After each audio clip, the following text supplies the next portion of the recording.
I'm really glad that we ordered up this seal in order to be able to do this, because just driving about 100 yards or so, all of that oil is just gooping out of the front of that and right there.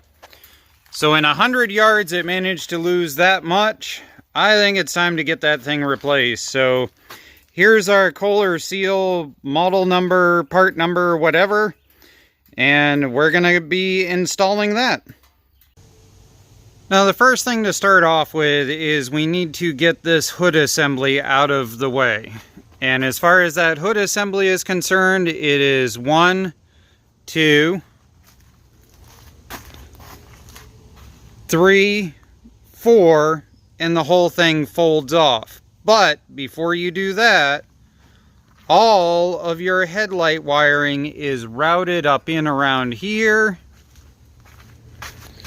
And you have to undo the plugs and back it back down through before you can undo this. There is no plug in the wiring harness. You have to backtrack the entire harness. So pay attention to how it runs, backtrack it, and drop it down here. Well, there we go. Wire is threaded back through. The 4 10mm have been removed. Let's see if this lifts off like it should. There we go.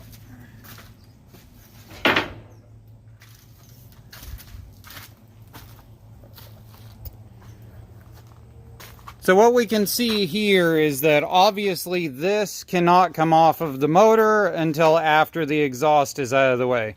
So now we need to start on these and pull those off, soak them, do whatever it is you think is necessary, and then we'll go from there. Well, we'll grab our Kymo, still going strong, in a 13mm, and see what happens here.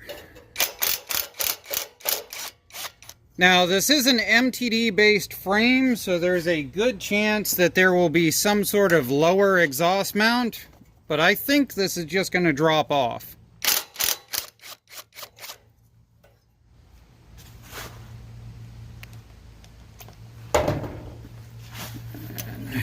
As usual, they like to go and stick in the cheap socket, so you thread it on just a little and wiggle it. Okay, back you guys up. Let's see if it lifts out of there or there's a crouching tiger hidden bolt.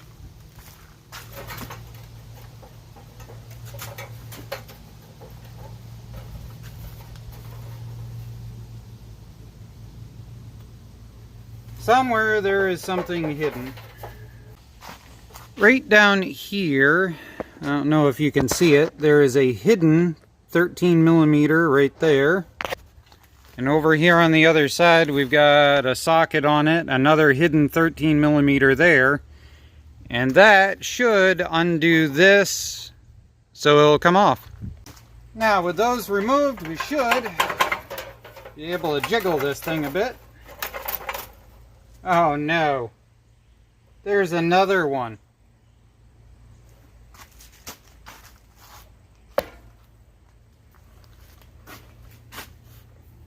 Can you see that?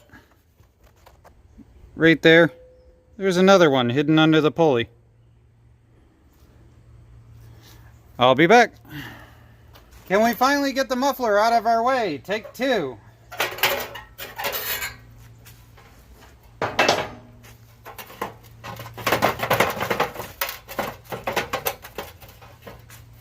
No, because the front bumper is bent. Well, we still couldn't get it off because this front bumper is all bent and squished in, so here we are with a 9/16. Pulling that off, pulling this out, and then this up and out.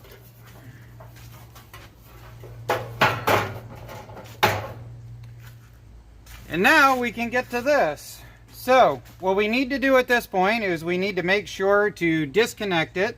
There's going to be a little tab there that you can catch your thumbnail on and give a tug.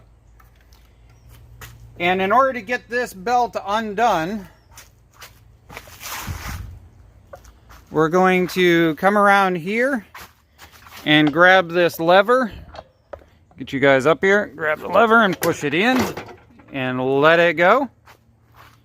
And now this will be nice and loose. And it's not overly loose. It's kind of semi whatever. So what you want to do in order to make your life easier is push this down as straight as you can so that you can pull it up and not have it jump off the rear pulley and stuff later. When you go to pull this up, you're going to have to double and triple check that you got it into these and that you got it on the back pulley back there. Okay, right there, that back pulley. Now, this is way easier to go and do with an Ooga Dooga if you have one. It's a 5/8. You can do it by hand. It's just way easier to do with an Ooga.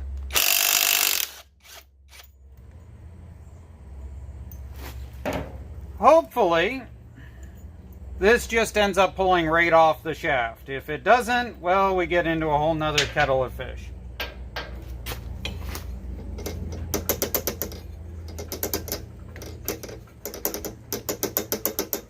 And this one is going to be one of the ones that doesn't pull right off the shaft. We'll be right back. Ella, what are you doing up there? Ella, are you in your hammock? Ella, what are you doing? Where did you go?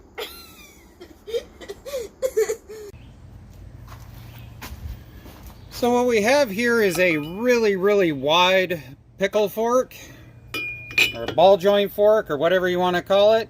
And this is aluminum, and this is aluminum. So you really don't want to beat on either one too much. But what you can do is you can knock this back and forth a couple of times to see if you can get it to break free. The other thing you can do is grab a second pickle fork, and you can put it in from the side in order to help wedge it and see if that'll move it.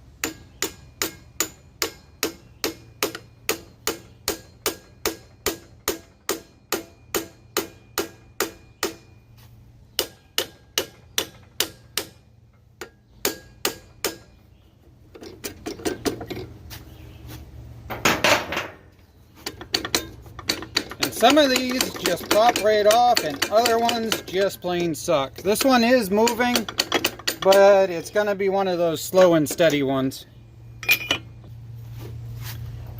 Well, we're going to try doing it the other method, which is to pry on it with the pickle fork and smack the end of this and see if we can make it move. Which is not the method I prefer to use, because it's a good way to jar some threads, but we're going to try it.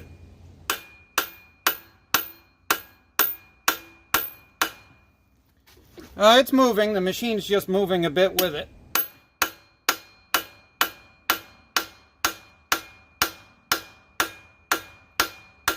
Yep, it is moving. It's just not pleasant about it.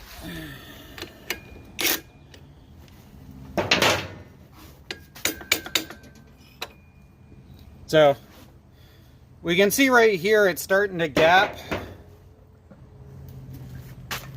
You guys can see right there, it is starting to gap. And once you get that gap formed good enough with a nice sharp pickle fork, you can get it down there. Just make sure you don't maul the shaft any more than you have to.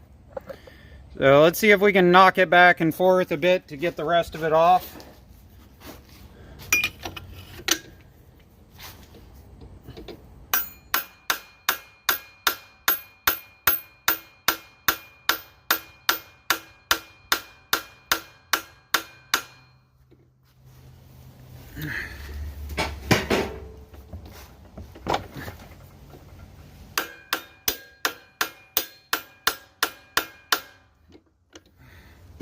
We're making progress.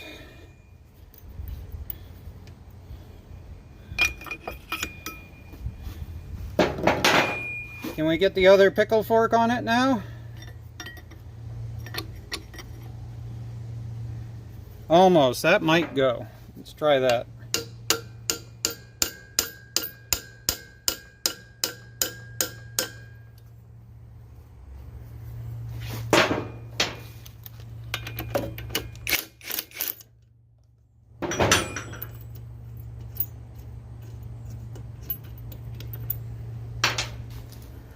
Sure you guys can actually see down in there. So we're going to give it a pry and see if it'll pop now.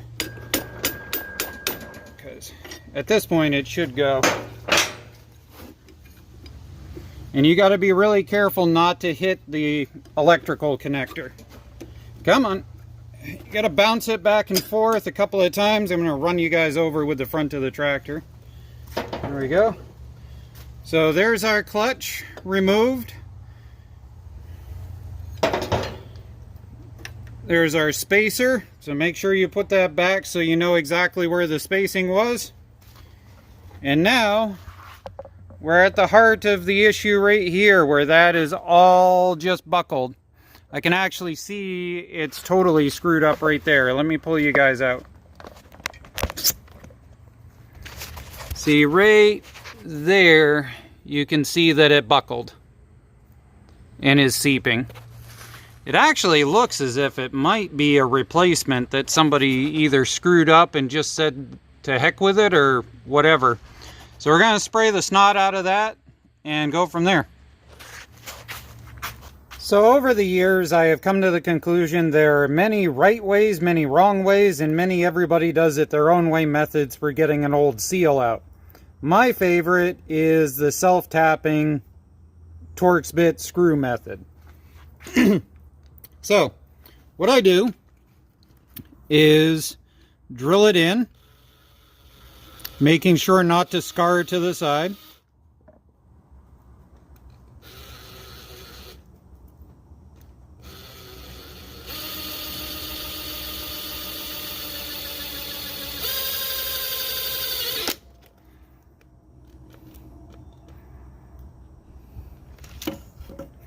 And drill the other one.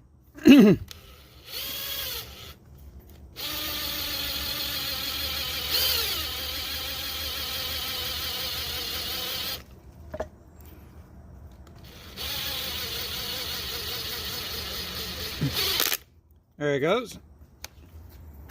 And then I take a pry bar and I just pry on it nice and lightly. Oop, that one didn't quite hold long enough. And if you don't have a pry bar, if you got a good set of pliers, usually you can do the same idea, like so.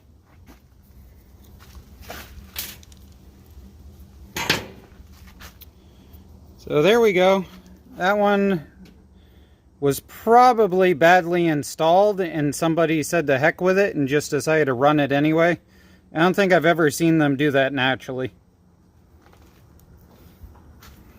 So we're just going to check everything, make sure there's no marring from us doing what we just did. And if there is, we'll sand it down with a little bit of fine sandpaper.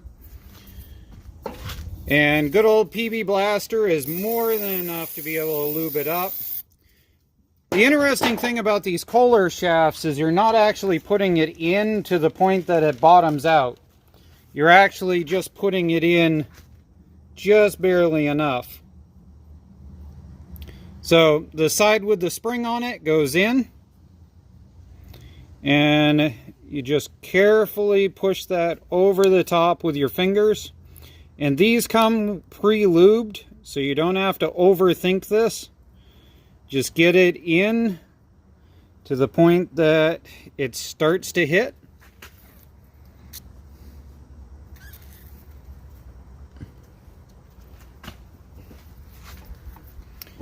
And then we're going to grab a rod of some sort. In this case, I'm using a tent stake.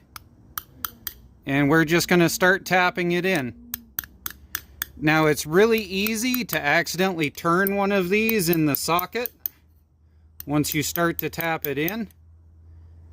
So you just want to go around and do it multiple times in different places.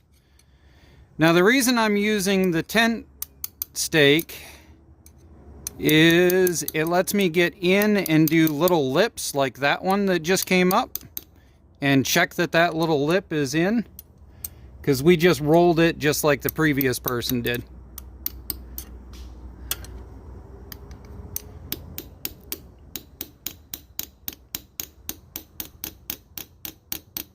There we go.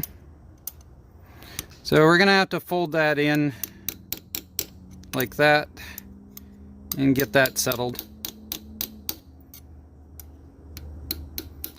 These just suck to do. They don't like to go in, and that's probably why the last person decided to heck with it when it started leaking oil again. So you go back and forth, getting it about 1/8 of an inch or so below the lip, and just double check your edges and everything, like this one.